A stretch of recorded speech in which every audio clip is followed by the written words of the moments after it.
O ENAD é parte integrante de todo o processo de reforma da educação brasileira, principalmente da reforma da educação superior, da reforma universitária.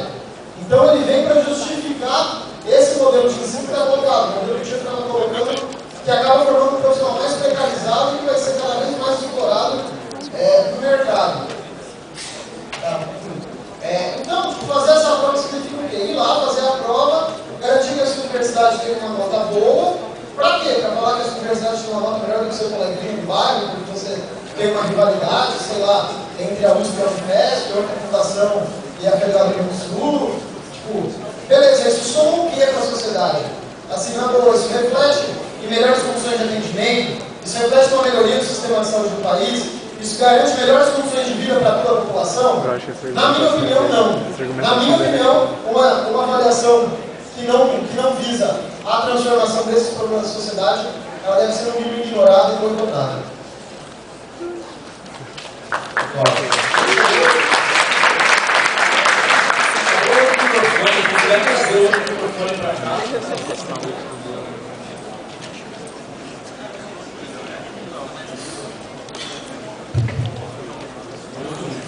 Então, pessoal, eu queria trazer um exemplo lá da minha universidade, né? No decorrer desse ano, eu tenho acompanhado o curso de secretariado executivo. É um curso que tem 200 estudantes, que só tem 3 professores efetivos, que não tem PET, não tem nenhum projeto de pesquisa, não tem nenhum projeto de extensão, e que foi nota 5 no ENAD, né? E o nariz de palhaço é uma placa que tem na entrada do campus dando parabéns para eles. Por eles serem considerados, né, pelo governo federal uma das melhores faculdades de secretariado do país. E aí é necessário trazer um questionamento: que avaliação é essa? Se a gente tem uma avaliação que não serve para ver quais os problemas que a gente tem e avançar em soluções, se a gente tem uma avaliação, e eu acho que é importante cada um aqui chegar em casa, dar uma olhadinha na Lei 10.061, ver como é que é, uma avaliação que diz que se a universidade se autofinanciar, ela ganha ponto. Que bonito! Se a minha universidade, que é pública, arranjar um jeito de ganhar dinheiro sozinha, ou seja, botando curso pago, botando taxa, cobrando multa na biblioteca, botando fundação privada, ela ganha ponto. Olha que legal! Uma avaliação que está claramente, né, a serviço da privatização da universidade. Então, acho que são pontos que são fundamentais para a gente se questionar. Se uma avaliação não serve, né, para a gente ver as deficiências e avançar para transformar a nossa universidade, ela serve para quê? E aí eu acho que é importante pegar um pouco do histórico, né, para concluir. O SINAES, né, ele vem em 2003, é colocado como, né, já legalizado em 2004, e a gente vê, né, que todas as mudanças que vão acontecer de 2005 até agora, em 2010, né, com o novo pacote da autonomia, que alguns cursos já devem estar entrando em contato, né, legitima tudo isso. A gente tem, né, vários problemas de assistência estudantil, como não ter RU, como não ter, né, residência universitária, a biblioteca completamente defasada, mas o que vale é o seu esforço individual de ir lá estudar para ganhar sua bolsa. É mediar a necessidade concreta do estudante em sobreviver e dentro dessa sociedade justa ter um futuro por colocar uma nota boa na universidade. Então, acho que é importante refletir.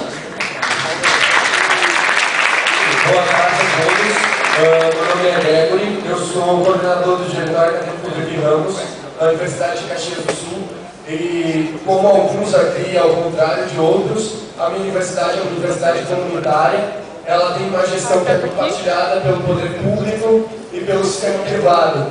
Eu concordo com o que foi trazido pelo Tiago e pelo restante dos colegas a respeito da mercantilização do ensino, e quando eles nos dizem que nós temos uma nota simplesmente para dizermos que é melhor ou pior que a dos outros, não serve para nada. Mas eu gostaria de levantar os 2 temas que são importantes.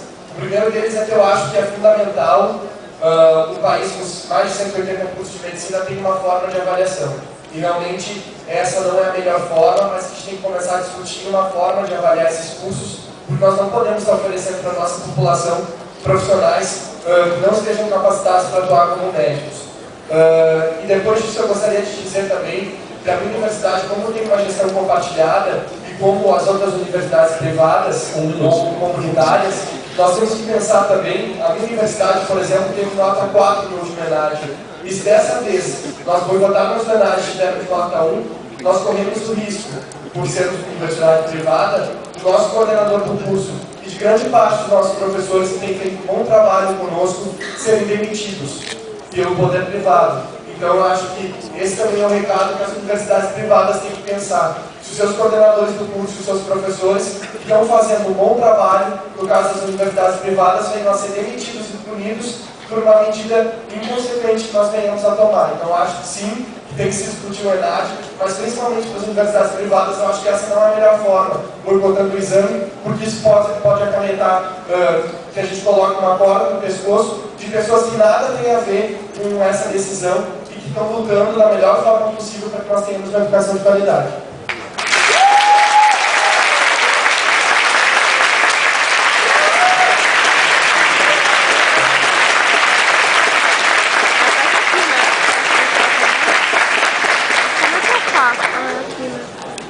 Gente, a gente tem aqui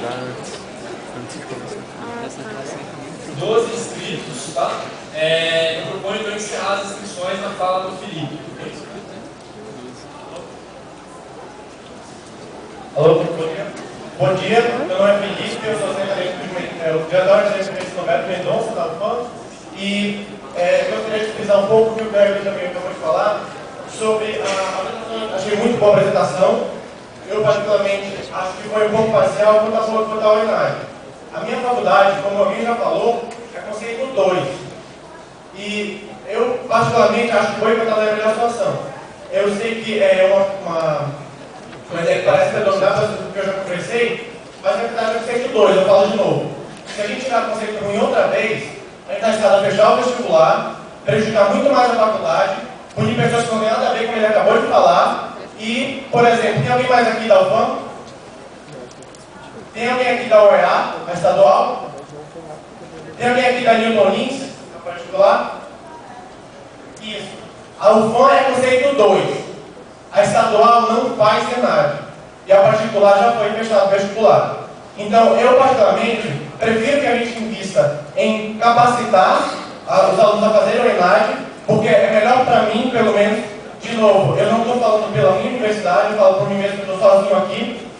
E para mim, é muito mais em conta fazer o ENAD e me preocupar em que eu seja um profissional compromissado com a sociedade, mesmo que o meu colega não seja, do que fechar a faculdade, punir pessoas que não têm nada a ver e não formar profissional nenhum. A gente não tem como fazer esse tipo de coisa na Nova Zona, a gente não tem apoio da universidade para vir pessoas em massa aqui. Então, a nossa preocupação é essa. A gente tem medo, não de formar profissionais que não tenham competência, a gente não tem medo de formar profissionais que não vão se formar com a sociedade. Porque a gente tem muito projeto lá, a gente tem bastante coisa para atuar nesse tipo de coisa. E não é por falta de interesse dos alunos. A maioria dos projetos de seleção, dos projetos que a gente tem, dá aluno e sobra. Então, o nosso medo não é não formar profissionais que vão se projeto da sociedade. Nosso medo é não formar.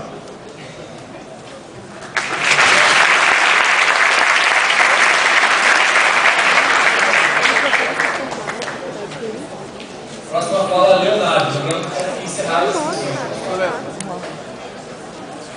Passa só por todo o auditório. Um só por Oi? Um só por céu.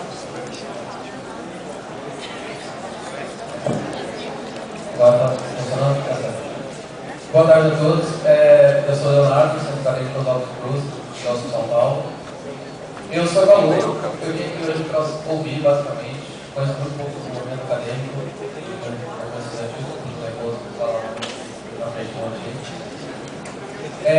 Eu queria fazer uma pergunta para a direção atual da Aderência, que foi permitido aqui, se pode responder no final. Assim, o boicote foi posto aqui como pauta central da discussão. Mas eu queria saber, vocês têm um posicionamento político tão forte, que outras propostas vocês têm para resolver essa situação do sucateamento das universidades?